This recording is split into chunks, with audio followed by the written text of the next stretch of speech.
Según yo que nos habíamos quedado en el 68, pero nos quedamos en el gobierno de Shell Laugeros García, ¿verdad? Cuando después de la marcha de los mineros de Iztahuacán, la huelga del ingenio Pantaleón, ¿verdad?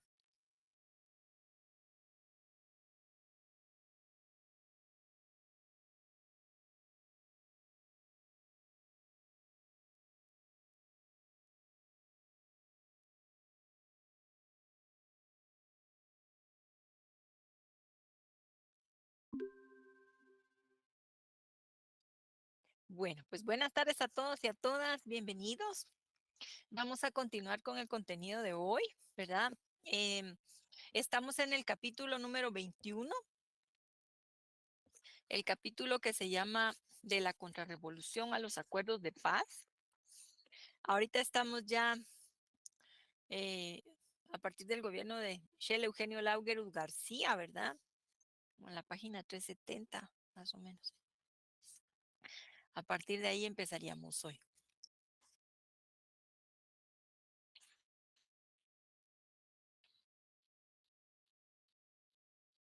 ¿Cómo les fue con el laboratorio antes de que se me olvide? ¿Cómo les fue? ¿Sí lo entregaron todos?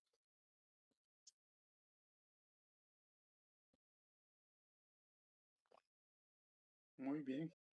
Bien, licenciada.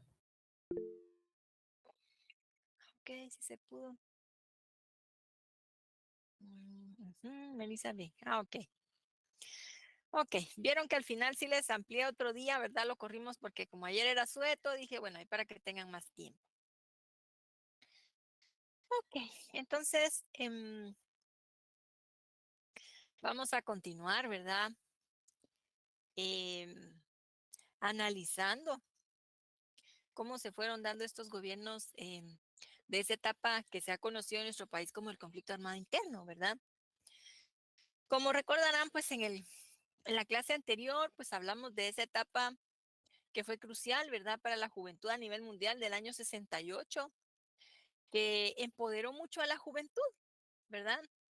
Vemos que no solo en nuestro país, sino que también en otros países de América, en Europa, pues la juventud estaba viviendo en regímenes autoritarios, en donde sus derechos pues no eran respetados, estaban muy limitados en cuanto a su libertad, derechos, en fin.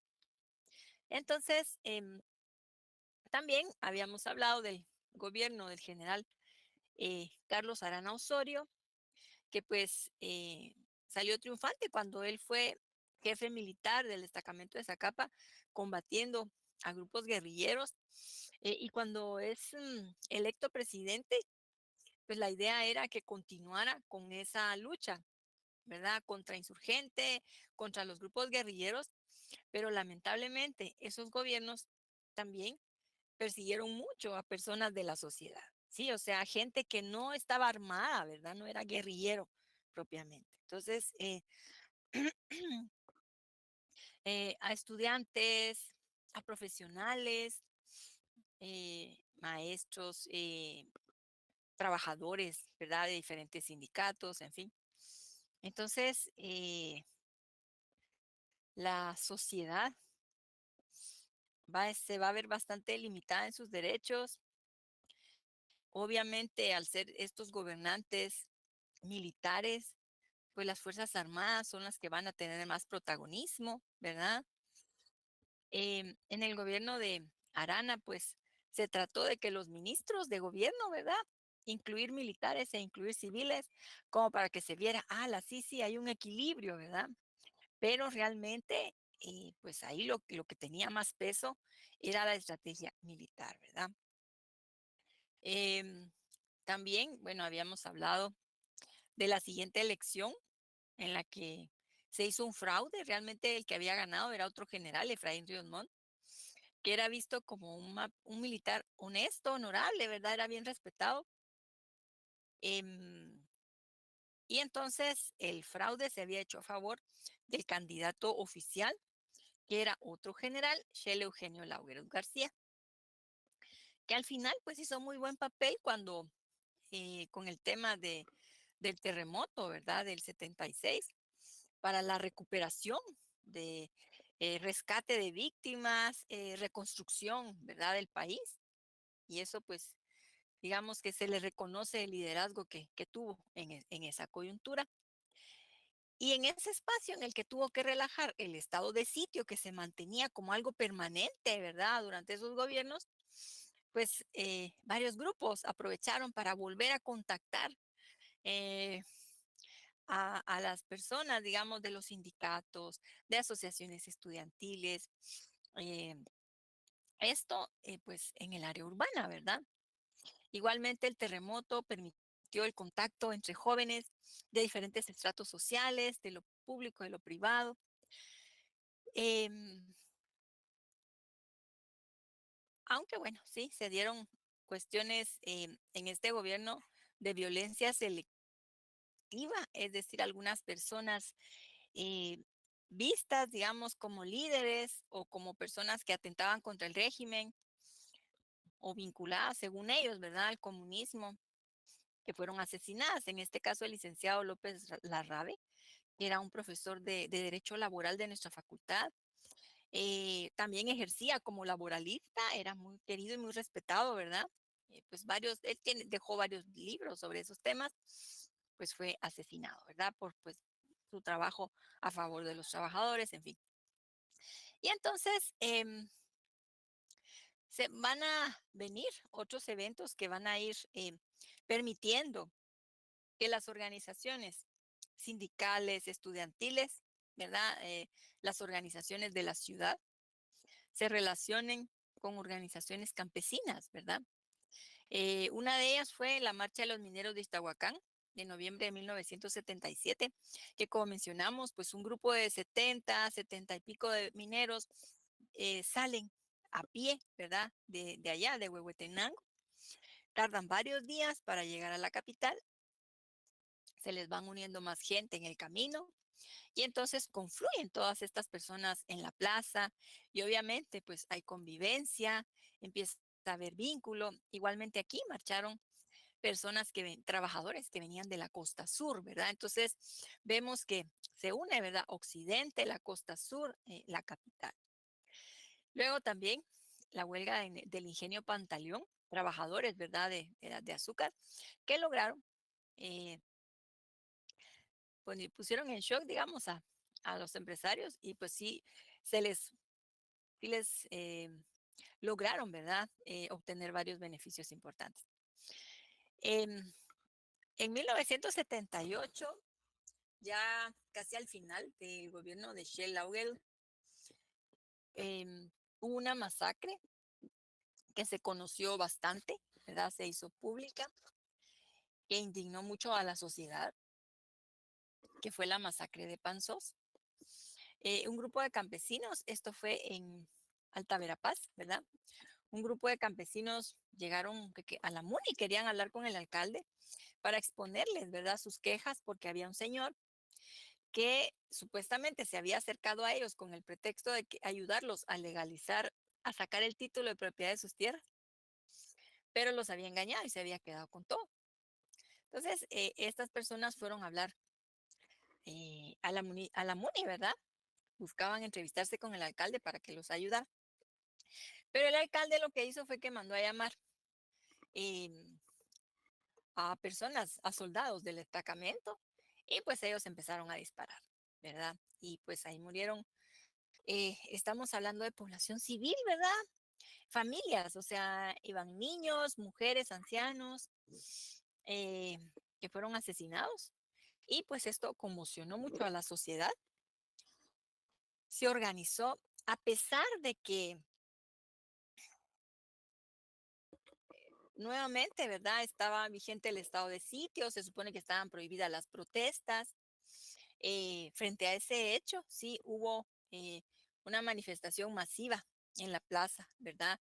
Y podemos ver aquí uno de los carteles que llevaban los manifestantes, ¿verdad? En rechazo hacia esas acciones contra población civil, pues desarmada, como dijimos, que realmente no estaban buscando una confrontación. Eh, Al final del gobierno de Shell, también fue asesinado un sacerdote, el padre Hermógenes López.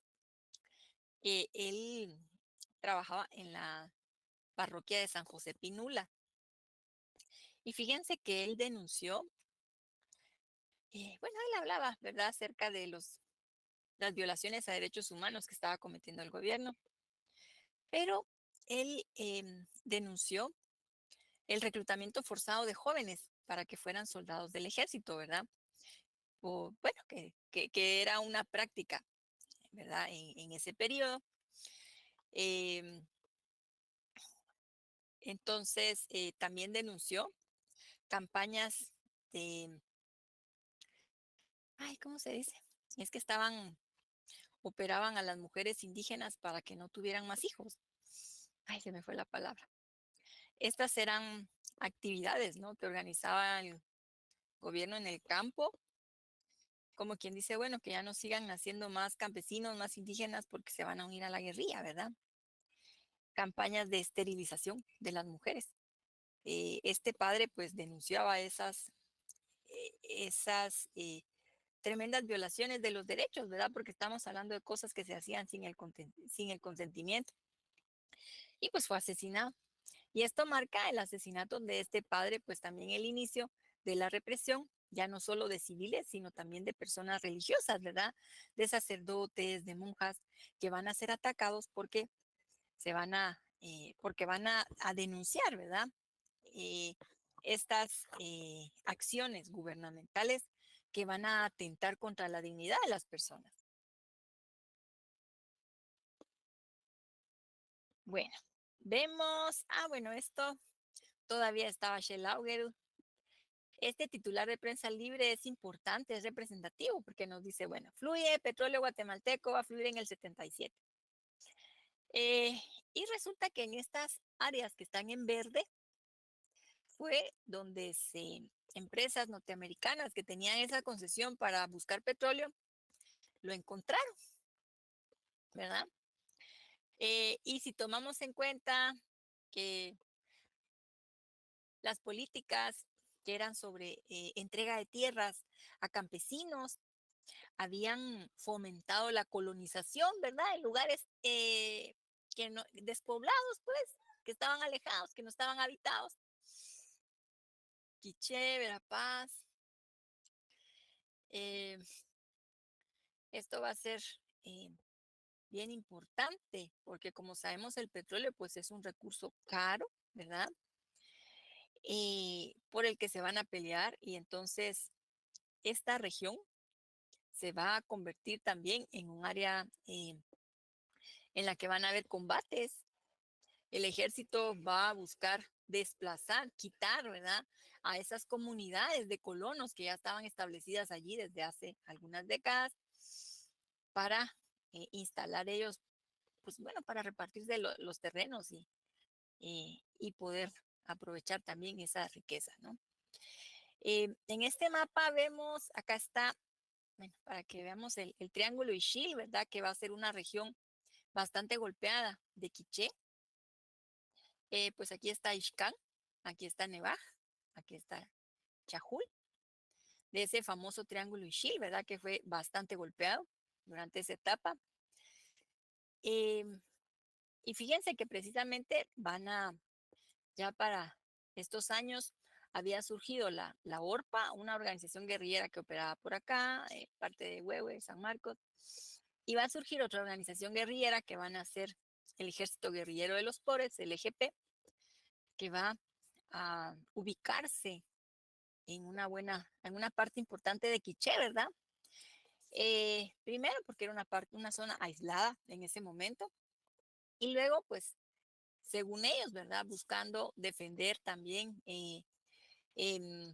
a esta población que estaba sumida en una gran pobreza. Entonces, esta va a ser una región, esta parte de la transversal, en la que se va a atacar bastante a los campesinos pobres, se les va a acusar de guerrilleros. Em, la guerrilla, pues igualmente va a buscar también ganar muchas simpatías para tener más gente que los apoye, ¿verdad? y bueno, va a ser una región bastante golpeada, ¿verdad? Ok, entonces, para que veamos un poco cómo estaban conformadas las organizaciones sociales en ese entonces, los sectores, ¿verdad? Pues del lado de la Universidad de San Carlos, la AEU era la que lideraba, ¿verdad? A las demás asociaciones estudiantiles para poder denunciar, ¿verdad? Acerca de problemas que había políticos, económicos, sociales. Los estudiantes de media también habían creado su coordinadora, ¿verdad? Lamentablemente, pues ya habían asesinado a Robin García, pero bueno, entonces de los estudiantes de media estaban los de la normal, el Instituto Central, el Akeche, el Inca, Belén, entre otros. También estaban federaciones sindicales, como la Central Nacional de los Trabajadores, CENUS, creo que era Central Nacional de Obreros Unidos, algo así. Luego también esta organización, dentro de las organizaciones campesinas, la primera que surgió fue el CUC, Comité de Unidad Campesina, que tenía bastante presencia en Occidente, ¿verdad? Y que, por ejemplo, el papá de doña Rigoberta Menchú, el señor Vicente Menchú, era uno de los líderes de esta organización. Partidos políticos que eran considerados de izquierda, ¿verdad? Más cercanos a, como con más tendencia social, Democracia Cristiana, la URD, que era la Unión Revolucionaria Democrática, el FUR, Frente Unido de la Revolución, el PSD, Partido Socialista Democrático, el PGT, que como dijimos era el Partido Comunista, que tenía una filial, ¿verdad?, de la juventud, que se supone que era un partido que seguía existiendo, pero de manera clandestina, o sea que a escondidas, ¿verdad? Así funcionaba. Entonces vemos, estaba esa alianza de los estudiantes con los sindicatos, los partidos, eh, y que se fue consolidando después de la marcha de los mineros, que fue algo bien importante. En cuanto a la Iglesia Católica, dijimos que la Iglesia Católica fue cambiando su orientación a nivel mundial y también aquí en Guatemala. Nosotros tuvimos arzobispos bien conservadores, ¿verdad? Como Rosel Arellano, también Mario Casariego, que va a ser el sucesor de Rosel. Eh, pero van a llegar también tendencias que desde el Vaticano se estaban discutiendo, como las ideas de la teología de la liberación, junto con congregaciones, ¿verdad? De extranjeras, ¿verdad? Entonces, la Iglesia Católica en esos años va a dar un viraje más hacia la izquierda, ¿verdad? Eh, en donde se va a apelar a la opción por los pobres, a estar cercanos a ellos. Y entonces el tema de catequizar, ¿verdad? De acercarse a los pueblos va a ser bueno, hablarles sobre la situación política, económica, concientizarlos de qué está sucediendo, ¿verdad? Cuáles son las causas, en fin. Y bueno, entonces aquí vamos a ver la estructura que tenía, ¿verdad? ¿Sí? En el área rural y en el área urbana, ¿sí? En el área rural, pues fíjense que la iglesia trabajaba con el Partido Democracia Cristiana. ¿Se acordarán ustedes del curso de ciencia política, verdad? La tendencia de democracia cristiana tiene que ver con ideas, ¿no? De esa religión. Y entonces el partido estaba, em, daba capacitación política a los catequistas. Ajá. Yo no sé si ustedes saben quiénes son cuando hablamos de catequistas, de qué estamos hablando.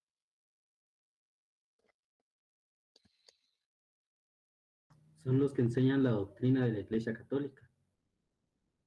Eso, Luis Pedro, muy bien. Y si vemos, en cada iglesia, por ejemplo, aquí en la capital, hay catequistas, personas, hay grupos, ¿verdad?, que se encargan de darles yo no sé si diga capacitar, pero en esa época, digamos que los catequistas estaban bien politizados, ¿verdad? Entonces, pues son personas que no son padres ni monjas, ¿verdad? Les llaman laicos, ¿verdad? como decir, personas que realmente no son religiosos. Y entonces era la Acción Católica la que les pedía, ¿verdad? Que pues apoyaran siendo catequistas, pero la democracia cristiana también les daba capacitación. Entonces era capacitación política. Entonces los catequistas cuando iban a las comunidades les hablaban sobre la realidad y las causas de esa realidad. ¿Qué está pasando? La explotación tan grande, porque viven en esa extrema miseria, sin servicios, sin trabajo, en fin, ¿quiénes se benefician de eso? También, por ejemplo, congregaciones como los Merignol y los del Sagrado Corazón, que llegaron a trabajar a Ixcán, a apoyar el tema de la formación de cooperativas, ¿verdad? Cooperativas agrícolas, en las que las personas se organizaban para producir mejor, para sacar sus productos y poderlos vender, en fin. También, digamos, contribuyeron a esa politización y pues apoyaban, digamos que fueron personas que vieron la gran miseria en la que vivían estas personas, dijeron, bueno, pues vamos a ayudarlas. Bueno, no solo la miseria, sino que también la discriminación, ¿verdad? Y alejados del Estado, porque en lugares tan alejados, ¿verdad? Tan apartados, de tan difícil acceso. Bueno, por otro lado también, a nivel urbano, tenían estas congregaciones presencia, ¿verdad? En varios colegios católicos en donde se educaban a chicos de la clase media y clase media alta, la clase alta, ¿verdad? Eh, en donde se les hablaba sobre la realidad del país. En algunos de ellos, pues también se organizaban jornadas para ir al área rural, ¿verdad? A apoyar, digamos, en temas de vacunación, capacitaciones de cómo alimentarse mejor, en fin. Y entonces estos chicos iban viendo la realidad, ¿no? Realmente lo que estaba pasando. Entonces era ir conociendo realmente qué pasaba en nuestro país. Eh, y los jesuitas también tuvieron participación, ¿verdad? Em, Daban cursillos de capacitación a los jóvenes eh, de, de sus colegios, pero también a los egresados, ¿verdad? Para promover liderazgos, pero también para que sensibilizarlos sobre lo que pasaba en Guatemala. Eh, los jesuitas también tenían, además de colegios y universidades, ¿verdad? Casas en donde capacitaban a jóvenes de escasos recursos sobre, por ejemplo, corte y confección, eh, carpintería, ¿verdad? Soldadura, ese tipo de cosas, y en donde les hablaban también, ¿verdad? Acerca de la realidad política, social de nuestro país. Las organizaciones guerrilleras, ¿verdad? En cuanto a esos grupos, ya para los años 70 ya estábamos hablando de 4 organizaciones, ¿verdad?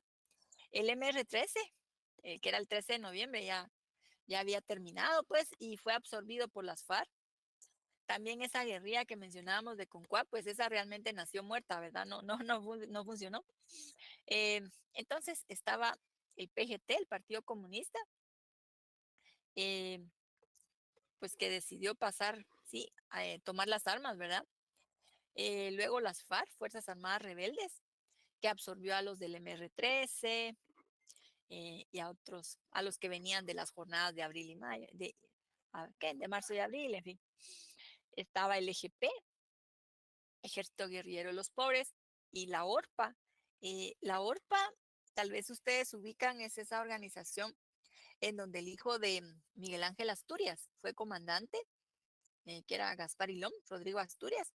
Aquí podemos ver, de acuerdo al símbolo de cada organización, en dónde tenía presencia, ¿verdad? En qué departamento. Y pues todas tenían también en la capital sus frentes urbanos en donde participaban jóvenes, ¿verdad? En cuanto a la estructura contrainsurgente, que va a ser la que diseñó el Estado para poder combatir eh, a las organizaciones guerrilleras, y para seguir ejerciendo más presión y más control sobre la sociedad, ¿verdad? Eh, Se conformó una Dirección General de Seguridad Nacional, participaban el ejército y la policía, ¿sí? Ahí estaban unificados, ¿verdad? En esa estrategia. Pues el ejército participaba el Estado Mayor, estaba una oficina del ejército que era la G2, que eran los encargados de la inteligencia, o sea, todo el tema de espionaje, eh, escuchas telefónicas, vigilancia de personas. En ese entonces había muy pocos teléfonos en nuestro país, pero los pocos que existían en las casas estaban intervenidos y todo se escuchaba. Entonces hacían muchos chistes también, ¿verdad? Porque personas que a veces estaban hablando por teléfono, bueno, en las oficinas, en las empresas, en las casas, todo estaba intervenido. Y que de repente escuchaban algunos otros ruidos, pues, ¿y qué pasó? No, no fue aquí, tampoco allá. Bueno, entonces, pues ahí eh, el amigo que nos está escuchando, ¿va? Saludos. Pero entonces todo eso estaba intervenido. En el área rural se crearon, se escogieron a personas, eh, podían ser finqueros o podían ser personas así con cierto poder en una comunidad, a las que se les nombraba comisionados militares. Eran civiles, ¿verdad? Eran civiles, pero que tenían conexión con el ejército y que pasaban información. Y obviamente al nombrar los comisionados militares y vemos que en el gobierno pues era el ejército el que tenía más peso y en fin, pues eso les daba mucho poder. Y también se empezaron a organizar en los pueblos a los hombres, ¿verdad? En patrullas que se les llamó de autodefensa civil. Eh, Esto sobre todo en el área rural, ¿verdad? Los campesinos de las comunidades se les dividía en grupos, pues, para que vigilaran, para que patrullaran la comunidad. Eh, el pretexto era que para defenderlos de la guerrilla, pero también para que vigilaran a sus vecinos, a ver qué estaban haciendo y los controlaran y que, pues, dieran la información, si era que veían algo raro, ¿verdad? Entonces, esto muy triste, ¿verdad? Para dividir a la población. Del lado de la policía, pues la policía estaba la judicial, ¿verdad? Que eran los que andaban así de civil. Regularmente se escogían a personas de Oriente, que sabemos que las personas de Oriente están familiarizadas con las armas, ¿verdad? Y pues que usan botas vaqueras, los grandes cinchos, pues con la camisa abierta, las grandes cadenas, así. Entonces, y pues personas que se piensa que son más rudas, ¿verdad? Y que saben usar armas. Em, Andaban de civil, igualmente en su carro, ¿verdad? No era una patrulla, pero pues se reconocía, ¿verdad? Quiénes eran. También había otra sección que eran el cuerpo de detectives, que pues también andaban vigilando, ¿verdad? A ciudadanos, ciudadanas. Y luego este se convirtió en Comando 6 también, o sea, con esas mismas funciones. Eh, Había una oficina que era el Centro Regional de Telecomunicaciones. Esta funcionó donde está el Ministerio de Comunicaciones, aquí en la capital, que es en la zona 11, atrás de, sí, el Ministerio de Comunicaciones está atrás de Novicentro, ¿verdad? Cerca de la universidad precisamente. Entonces, allí se reunían. Fíjense que hay una novela bien interesante de un autor que se llama, el autor es Dante Liano, la novela se llama El hombre de Montserrat, ahí bien que habla cómo funcionaba la regional. Habían oficiales del ejército que trabajaban ahí. em, y también había asesores gringos que venían también, ¿verdad? A aportar, digamos, ahí entre comillas, todo su conocimiento de lo que habían usado ellos en Vietnam.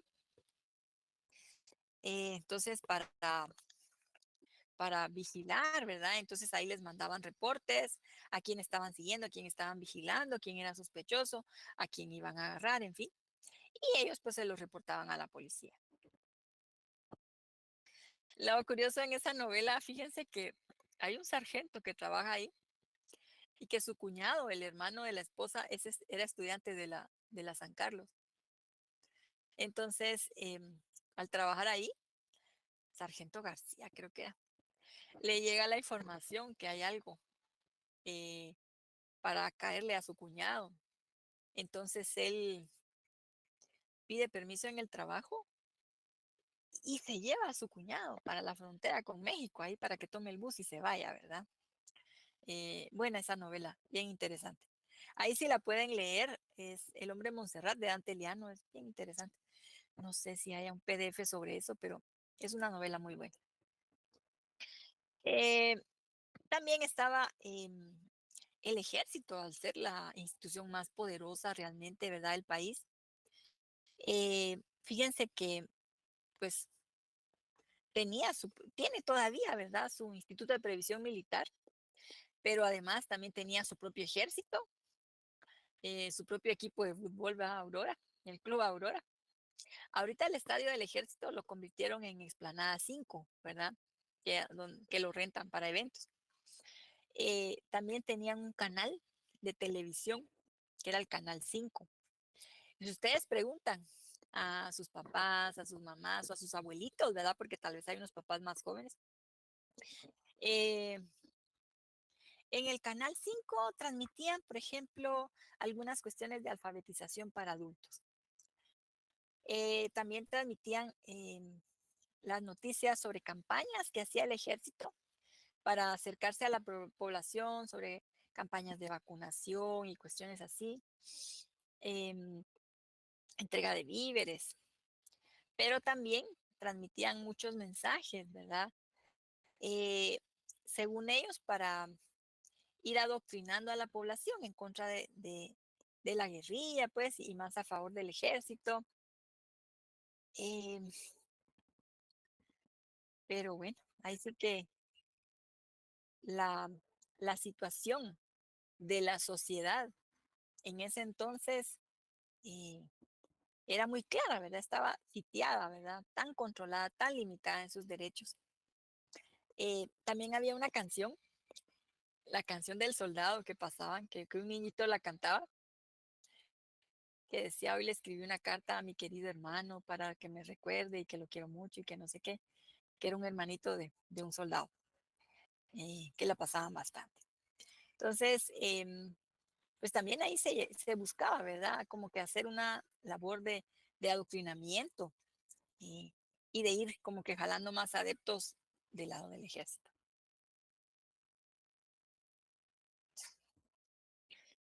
Vemos aquí un Jeep Bronco usado por la policía.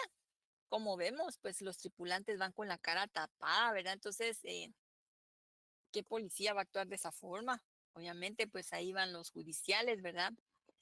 Esto va a empezar durante el gobierno de Lucas, precisamente este gobierno que vamos a hablar ahorita, Romeo Lucas García, en el que se empiezan a ver que a plena luz del día, así de forma descarada, se asesina personas o se les secuestra, se les suben a esos carros broncos y pues muchos ya no aparecen o los dejan tirados ya con unas señales de tortura tremendas, ¿verdad?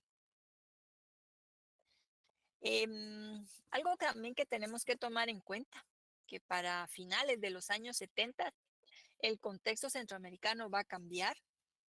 Es derrocado en Nicaragua el dictador Somoza, Anastasio Somoza, por un grupo de revolucionarios, guerrilleros, ¿verdad?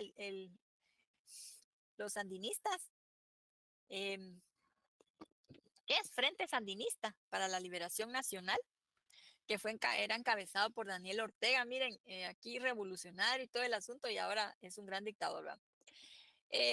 También en el año 79 derrocan a un militar que era el dictador ahí y establecen una junta militar que hasta quería hacer una reforma agraria y todo, pero después esa junta la quitan, la derrocan y empieza la guerra civil en El Salvador.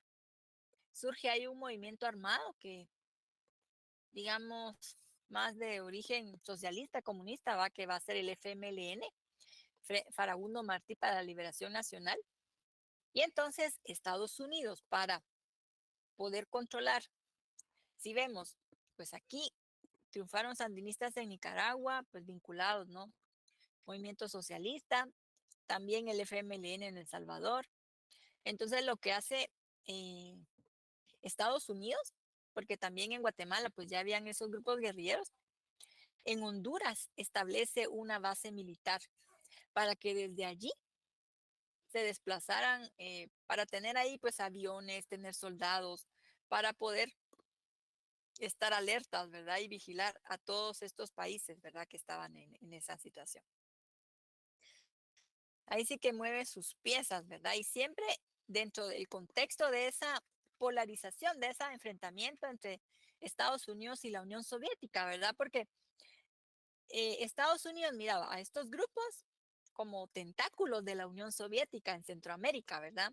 Igual a los grupos guerrilleros que había aquí en Guatemala. Entonces decir, bueno, nosotros les vamos a ganar estas piezas. Bueno, entonces gana la presidencia este general, Romeo Lucas García.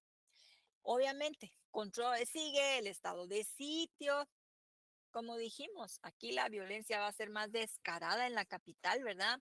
A plena luz del día, los secuestros, asesinatos, ejecuciones extrajudiciales. Es asesinado.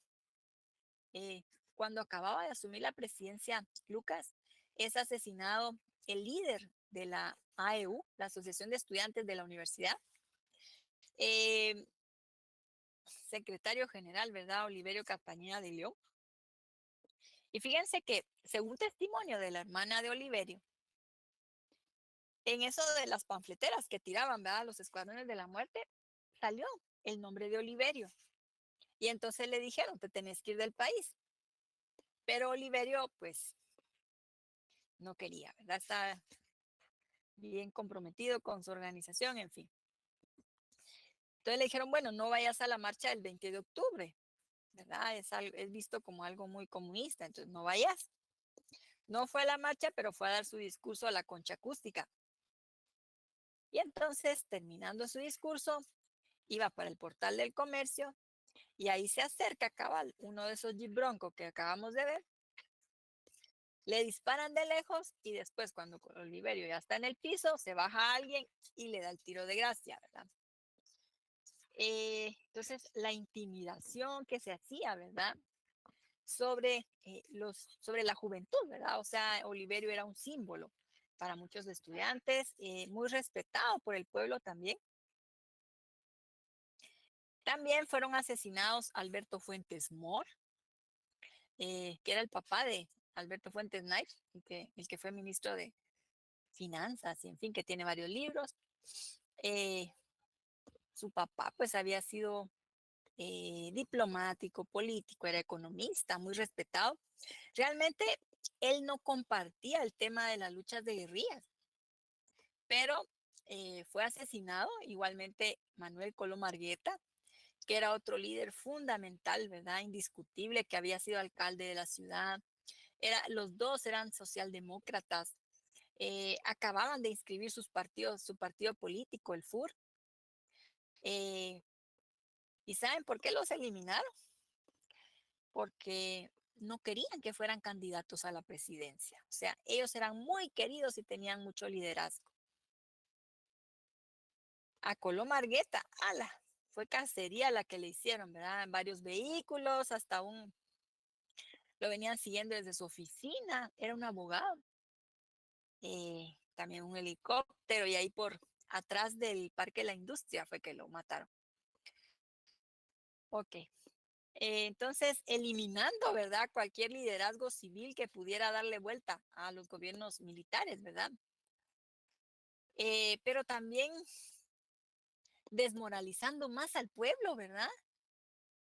Con estas acciones acerca de, eh, y pues llevando más al suelo, ¿verdad? La imagen que el pueblo tenía del ejército, ¿sí?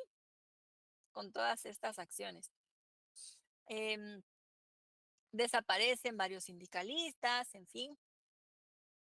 En 1980, el 31 de enero de 1980, eh, es quemada la embajada de España. Fíjense que la quema de la embajada fue algo, resulta que un grupo de campesinos del CUC, de ese Comité de Unidad Campesina, venían de Quiché y habían pedido al embajador de España que querían audiencia. El embajador unos días antes había ido a Quiché a observar la situación. Eh, estos campesinos estaban denunciando la situación de extrema violencia que estaban viviendo allá en Quiché. Hasta la diócesis de Quiché había cerrado allá, ¿verdad? Muchos muertos, perseguidos. Y al tomar la embajada, querían visibilizar esa situación y que se supiera en el mundo, ¿verdad? Porque como sabemos, pues una embajada es una parte del territorio de un país en otro, ¿verdad? Entonces, la embajada española, al tomarla, pues era poner los ojos, ¿verdad? En Guatemala, ¿qué estaba pasando? Y entonces ahí ellos aprovechar para denunciar. Pero resulta que estos campesinos pues iban acompañados por algunos estudiantes de la AEU, ¿verdad? De la San Carlos. eh, Llegaron a la embajada em, y al rato de que ellos estaban allí, llegó gente del Comando 6 de la policía. Y lo que hicieron ellos, en lugar de ver cómo se negociaba, pues cómo se abría un diálogo, fue que se subieron al segundo piso de la embajada, que ahí estaba la oficina del embajador. Ahí estaban reunidos, ¿verdad? Ellos con el embajador. Y entonces rompen las ventanas y utilizaron lanzallamas. O sea, lanzallamas es un tipo de arma que usa un combustible. Es una sustancia que es bien combustible, que arde bastante. La llama es muy intensa, ¿verdad? Para en contra de los manifestantes. Los manifestantes, pues los estudiantes llevaban sus bombas Molotov. Son, ¿qué? Unas bombas caseras que se hacen con una botella de vidrio, gasolina y una mecha, un trapo que es una mecha. Se supone que de acuerdo a los testimonios del embajador, cuando él vio eso que llevaban, ¿verdad? El Molotov les dijo, ¿saben qué? Vamos a poner esto acá en una estantería. Entonces, cuando el comando 6 usa los lanzallamas, pues obviamente se prende, ¿verdad? La oficina y pues además con esas molotov, en fin. Empieza la carnicería, los bomberos ya estaban ahí, no los dejaron entrar, o sea, nadie puede entrar, estaba cercada la embajada. Cuando calcularon que ya estaban chamuscados, ya bien rostizados todos, bueno, entonces sí, a que pasen los bomberos. Entonces los bomberos encontraron un volcán de cuerpos apilados, ¿verdad? Atrás de la puerta, ya en el primer piso, todos queriendo forcejear, queriendo salir, no pudieron. Murieron campesinos, estudiantes que los acompañaban, esos líderes campesinos, ¿verdad? Entre los que iba don Vicente Menchú, eh, varios trabajadores de la embajada. El único que pudo salir, que dejaron, fue al embajador, Máximo Cajal. Eh, y cuando removieron esa pila de cuerpos, hasta abajo, eh, había un campesino todavía con vida, Gregorio Yujachona. Lo trasladaron a un hospital privado y en la noche Gregorio Yuja fue sacado del hospital. Lo, Ahí sí que lo terminaron, ¿verdad? Lo mataron y lo fueron a tirar a la universidad. Fíjense que ahí en la San Carlos lo fueron a aventar con un letrero, ¿verdad? En donde amenazaban a los estudiantes, al embajador, en fin. Y precisamente Gregorio Yuja, a este campesino, que era el único sobreviviente, lo fueron a aventar ya muerto atrás del edificio S2. Es un edificio de la Facultad de Derecho. Cuando ustedes ya puedan entrar al campus, ya el próximo año, van a ver que en la parte de atrás del edificio S2 hay una placa conmemorativa que tiene el nombre de Gregorio Yujá. Y como venganza a la quema de la embajada, pues la guerrilla, ¿verdad?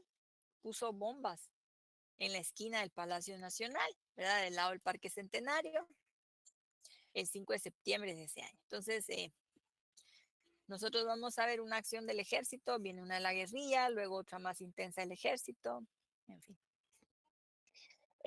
Bueno, me faltaba mencionar también en el periodo de Lucas, desaparece la periodista Irma Flaquer, que ella trabajaba en varios periódicos, en varias radios, y siempre denunciaba violaciones de derechos humanos. Entonces, la secuestran, ¿verdad? Ella va con su hijo en el carro, matan al hijo y a ella se la llevaron y ya no apareció. Alaide Fopa, pues fue asesinada. Ella había estado, pues una académica, ¿verdad? Periodista y todo. Había estado varias veces en el exilio, pero regresó al país, aunque a renovar su pasaporte y pues fue asesinada, ¿verdad? Ya para 1982, estos grupos guerrilleros deciden unirse, ¿verdad? Decir, bueno, vamos a tener una comandancia general en donde haya presencia de cada una de las organizaciones, ¿verdad? Un comandante de cada una de las organizaciones para poder coordinar acciones, ¿verdad? Digamos que ese trabajo guerrillero, ¿sí? Y se comunican ya con más grupos de apoyo en otros países, ¿verdad? Como para que los sí, para que obtener también fondos, eh, tener, digamos, espacios ahí para hablar.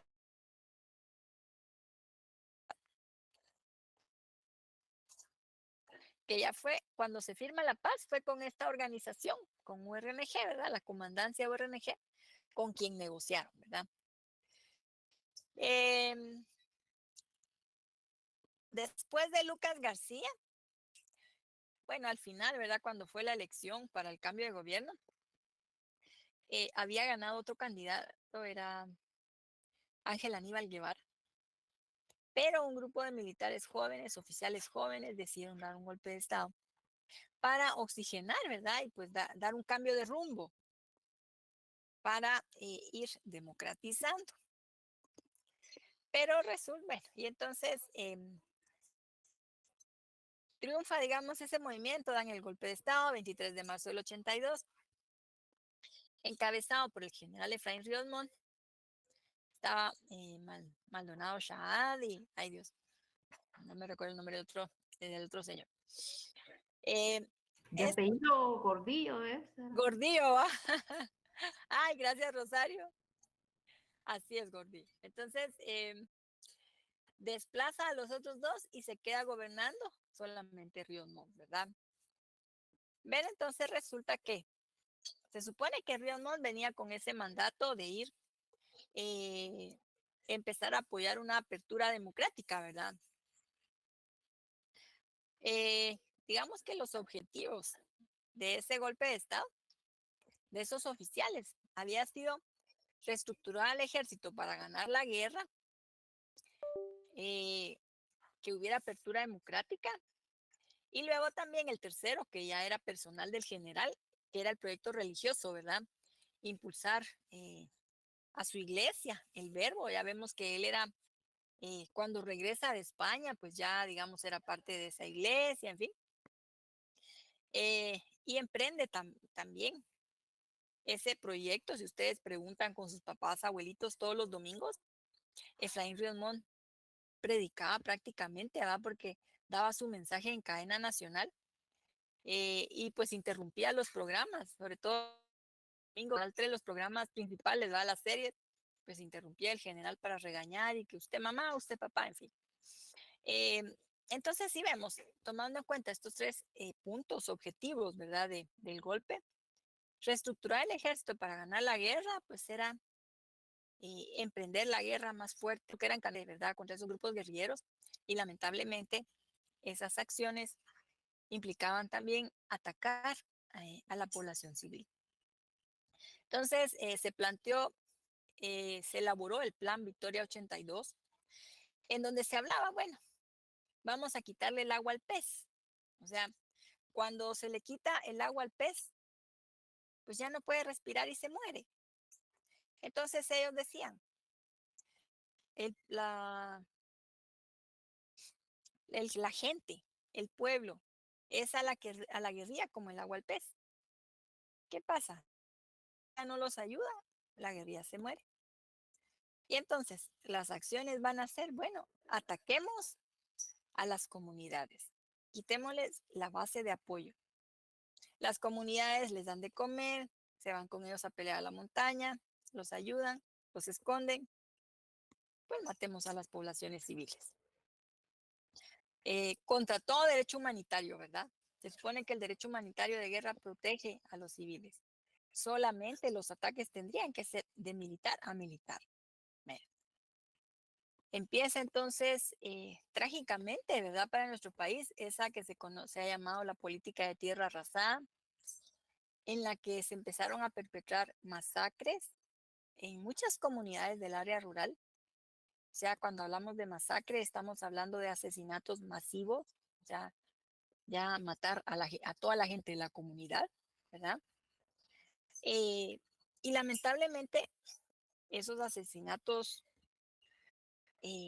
no los van a hacer, digamos, así de un solo, como quien dice, bueno, baleamos a todos y ahí ya quedaron, sino que van a utilizar estrategias muy tremendas, torturas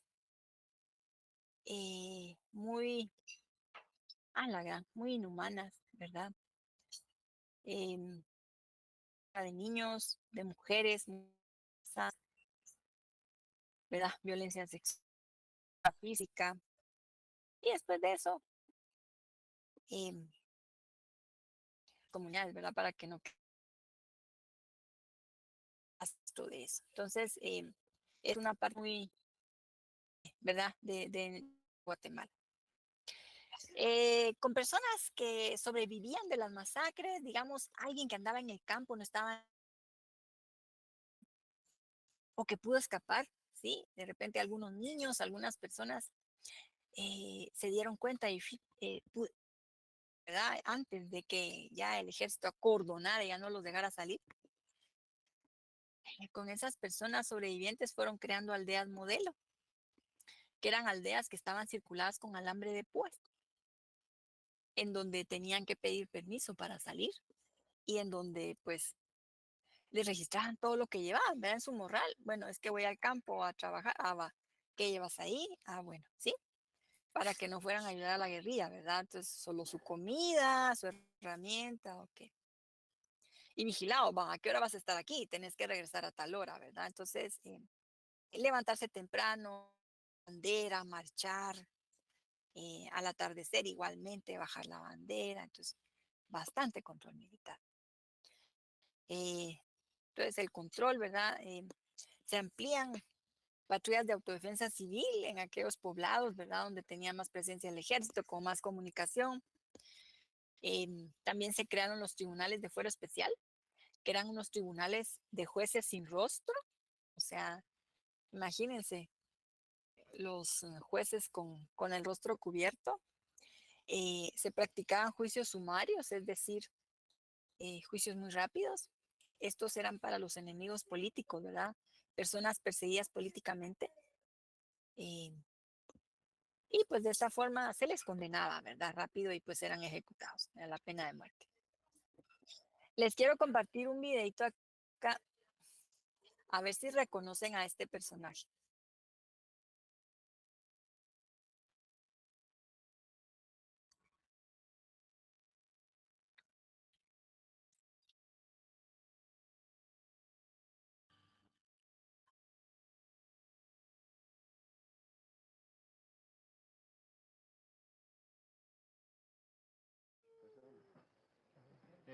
La verdad es que hay un dicho que hay que es muy real, que la población civil es a la guerrilla lo que el agua es al pez.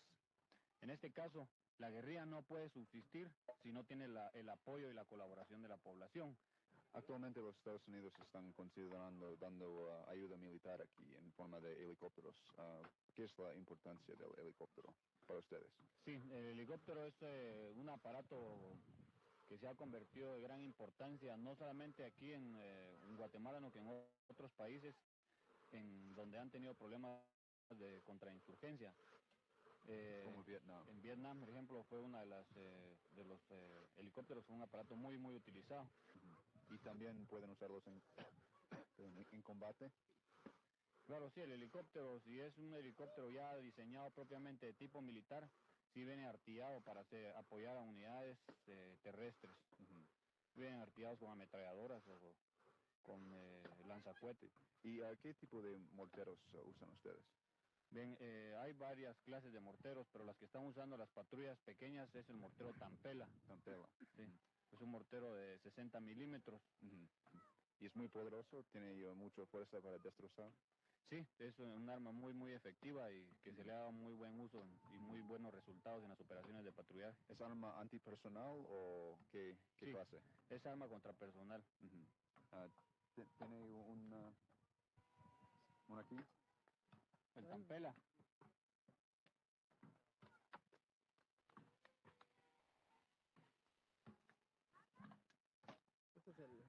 Ajá. Aparte de eso, que es muy liviano y es fácil de transportar Ajá. y fácil de operación también. Entonces es muy, muy ligera y pueden usar con la mano, ¿verdad? Exacto, sí. Con la mano.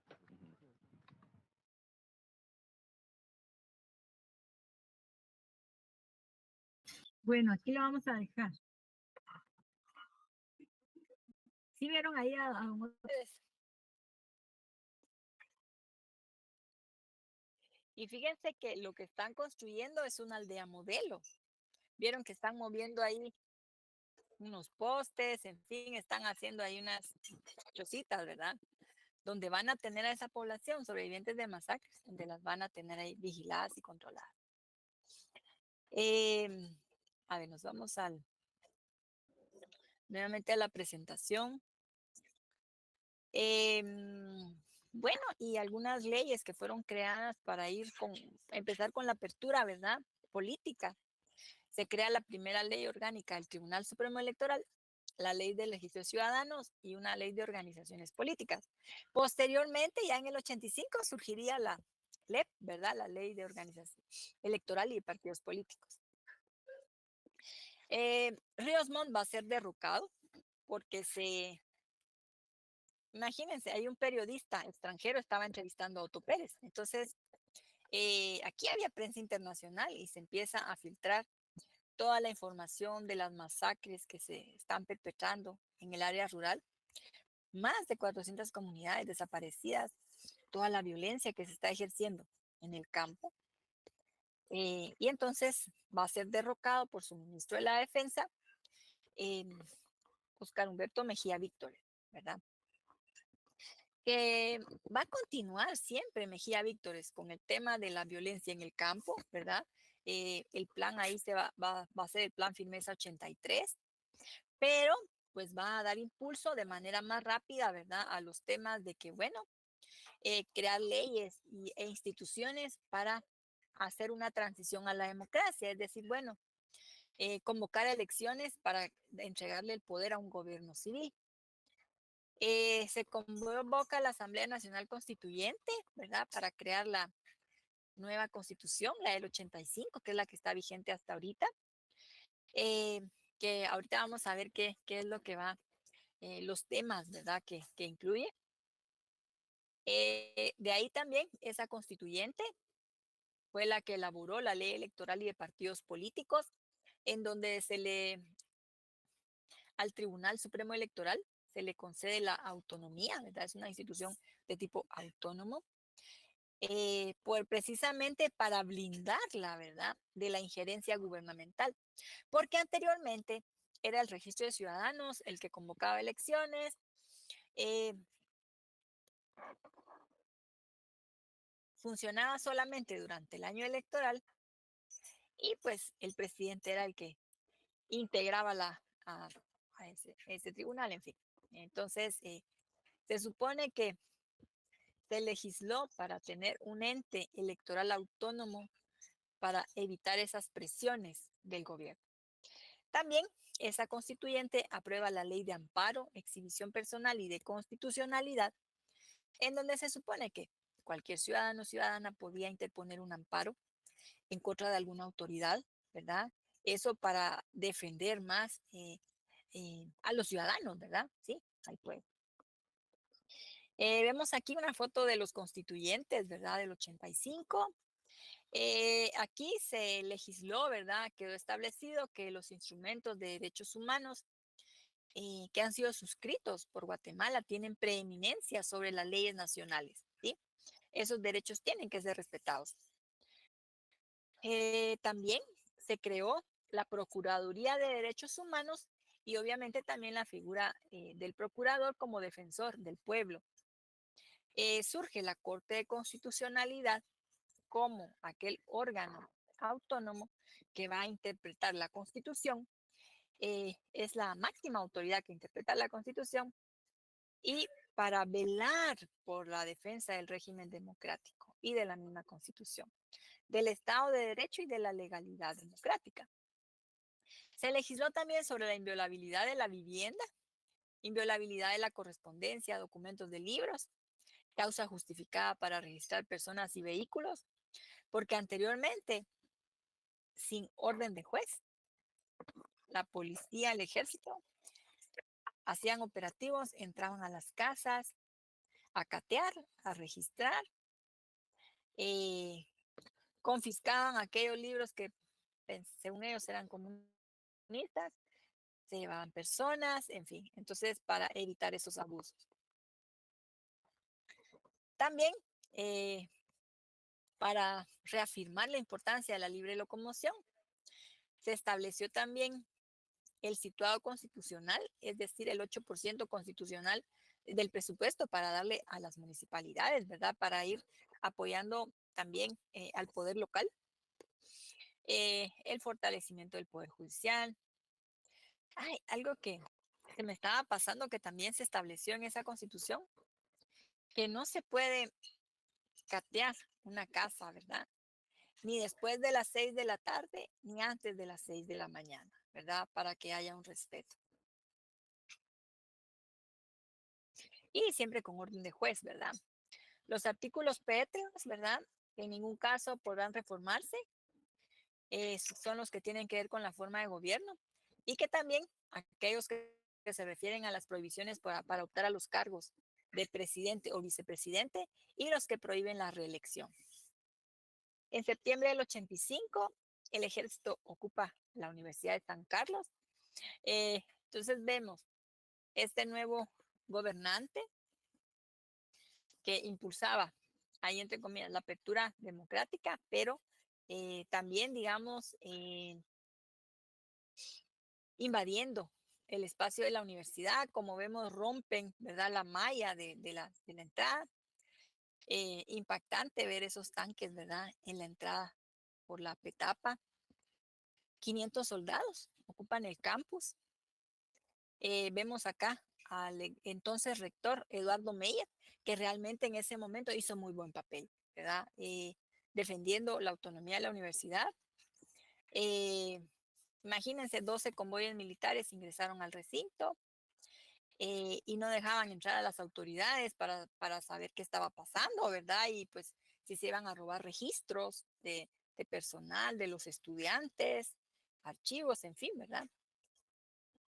Y vemos, aquí está Mejía Víctor, va con su traje de campaña, quienes señalaban a la universidad de ser un centro de narcotráfico y subversión, ¿verdad? Ay, es súper cool. Ay, joles. Jasmine, tienes encendido tu Alguien tiene micrófono. encendido su micrófono. Ay, gracias, Paul. Bueno, antes de entregarle el poder a Vinicio Cerezo, Mejía Víctores emite un decreto, ¿verdad? El decreto ley 886, que se conoce como autoamnistía, en el que se establecía que los delitos políticos o comunes perpetrados por efectivos del ejército del 23 de marzo del 82, que es cuando se dio el golpe de Estado, ¿verdad? Que puso a Ríos Montt, hasta el 14 de enero del 86, que ya era la fecha en la que Mejía entregaba el poder, no se les podía iniciar proceso. Pero fue derogada por la Ley de Reconciliación Nacional, que todavía está vigente, ¿verdad? Que es el decreto 145/96, que establece que no será aplicable a los delitos de genocidio, tortura, desaparición forzada, así como aquellos delitos que sean imprescriptibles o que no admitan la extinción de responsabilidad penal, de conformidad con el derecho interno o los tratados internacionales ratificados por Guatemala. Bueno, entonces, aquí nos vamos a quedar. Ay, nos pasamos unos minutos. Ven.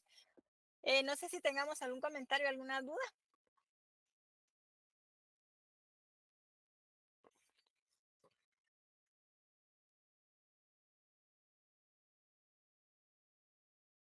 Ok, Génesis. Solo les cuento, ¿verdad? Que ya la clase del martes vamos a tener el tema del proceso de paz. Y pues ya la última clase solo va a ser un repaso para el examen final, ¿verdad? Entonces, ya la próxima semana nosotros terminamos los contenidos, pues ya estaríamos listos para los exámenes finales.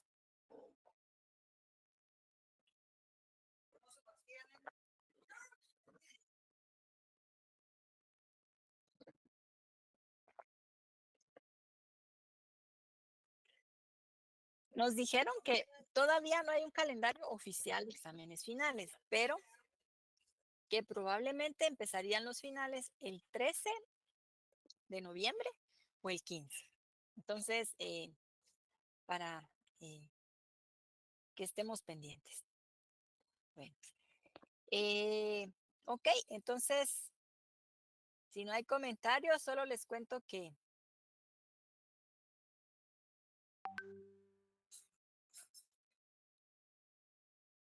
ya que están entregados todos los laboratorios de leyes liberales, me voy a poner a calificarlos para en esta semana ya completar la zona de ustedes, ¿verdad? Ya para que estén más tranquilos, ya que sepan cómo es que van a entrar a los finales.